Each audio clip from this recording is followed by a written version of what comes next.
Ladies and gentlemen, what is up, everybody? Welcome to GNR Frank. My name is Francisco, and I am your host for today. Today, we're going to talk about premium Xbox One and Windows 10 PC controllers. Let's go.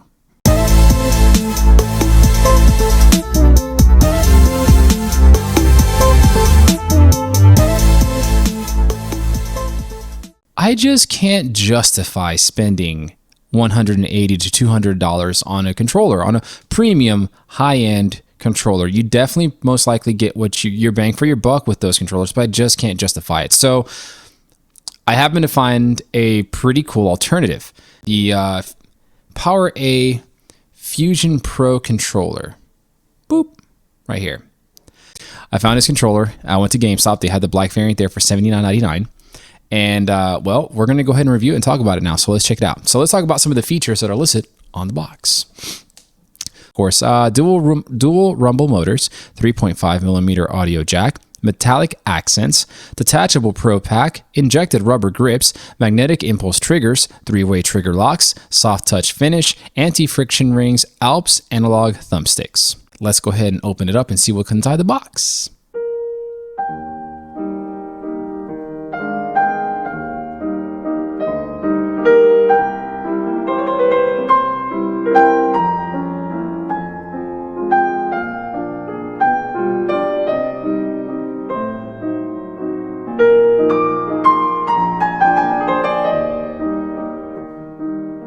Let me tell you right off the bat, the fact that a $79 controller comes in something like this is actually pretty impressive. I'm very surprised.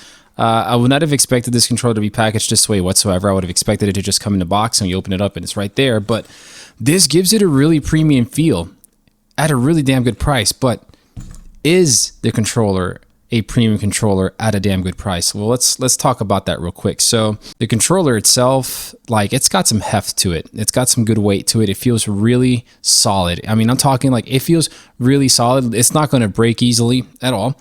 The matte slash, I guess, smooth touch finish that the box was talking about is pretty evident when you look at the controller. It's very smooth to the touch. It feels really good.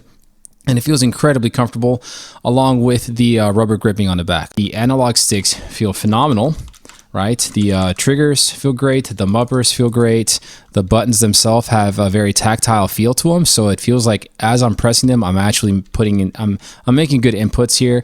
I've used other cheaper controllers and the buttons don't feel this good at all, so this is actually a really good sign. So look at the top of the controller here, right?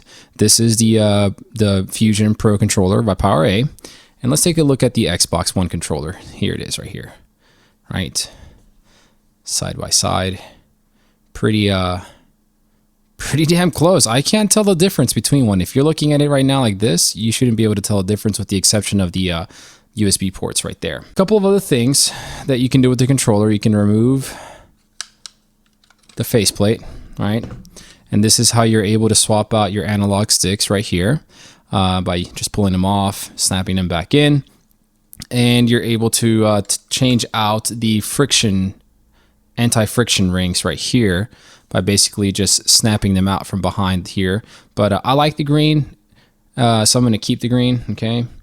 And then you just go on through and snap it right back in, and you'll hear that click, and it's good to go. The paddles are optional. You don't have to have them on there if you don't want them to be. So what you're able to do with this controller is you simply just push this tab up, pull the little flap out. You take the paddle pack, if you will, and you just snap it right into place, and boom, there you go. Literally an Xbox One Elite controller carbon copy at about half the price, if that, right? And then they're right there, like access to all four if I wanted to, right? So this is pretty cool. I don't feel a single bit of a difference between this controller and the actual Xbox One controller or the actual Xbox One Elite controller that I used to have. Like, this feels phenomenal.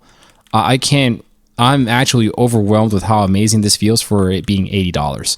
Like, I'm very surprised. I'm very impressed, actually, is the word that we're looking for here. Is I am incredibly impressed with how amazing this feels. Now, a controller can feel amazing when you're holding it, but the real important part is how does it perform when you're actually using it. So we're going to go ahead and test it out in a couple of different games, so we'll check it out. After having played a couple of games with the controller, like Sekiro Shadows Die Twice, some Skyrim, I played some Red Dead 2, I got to tell you this, okay? the controller works, and it works magnificently well. It's incredibly responsive. I don't notice any sort of input lag. I don't feel any drift on the analog sticks. I don't feel like there's any sort of discrepancies with how the inputs are supposed to work with this controller at all. And it feels comfortable, and it looks sleek. It's a great controller. It's a damn good controller, especially at the price, and especially what you're getting. There are two complaints I do have though. I noticed that when playing Sekiro, you toggle the switch back here, right, to do the trigger locking. So at setting number 1, you have to do it all the way down. At number 2, it decreases the distance that you have to travel before the input registers. And of course, number 3 is the shortest.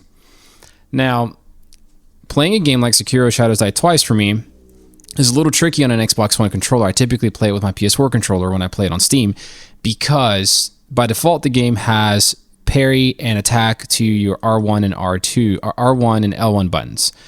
On an Xbox controller, for me at least, it feels a little cumbersome to try to get to those buttons, right? The right bumper and left bumper. So what I've done is that I switched it to the left and right triggers. But I wondered if the amount of time or distance that has to be traveled with the triggers will affect my ability to play the game.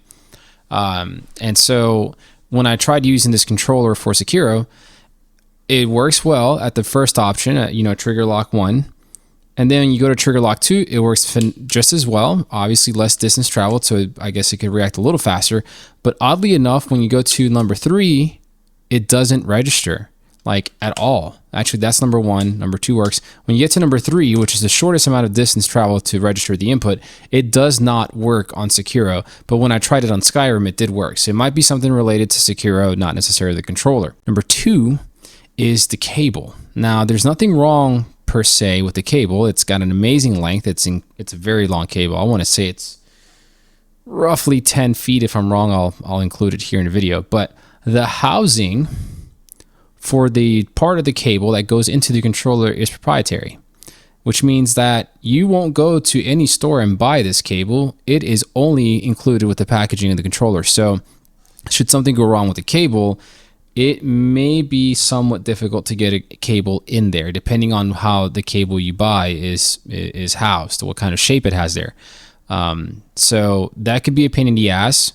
Other than that, I'm glad I didn't spend $200 on an Astro C40. I'm incredibly happy I didn't spend $180 on an Xbox Elite Series 2.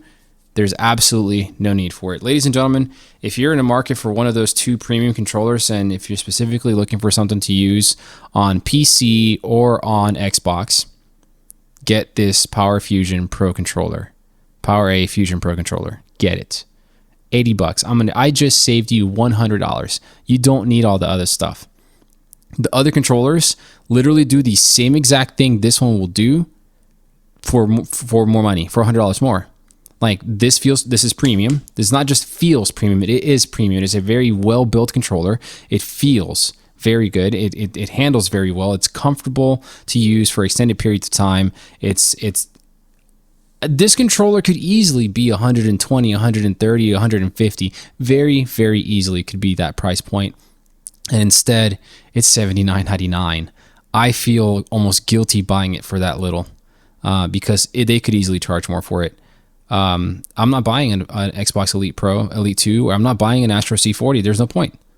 This is a phenomenal controller. Go get it. I highly recommend it. I can't really say anything else about it. So thank you all very much for watching this. Go ahead and subscribe if you like the content. Like and share. Let your friends know. Anybody out there in the market for a controller, recommend this review so they can check it out. You might be like me. I didn't know this controller even existed until I just happened to be walking through Best Buy. So once again, thank you everybody. Thank you to all my new subs. Thank you to all my old subs. Thank you to everybody watching the streams, watching these videos. Y'all are amazing. Happy 2020. Be good to yourselves. Be good to one another. Peace out.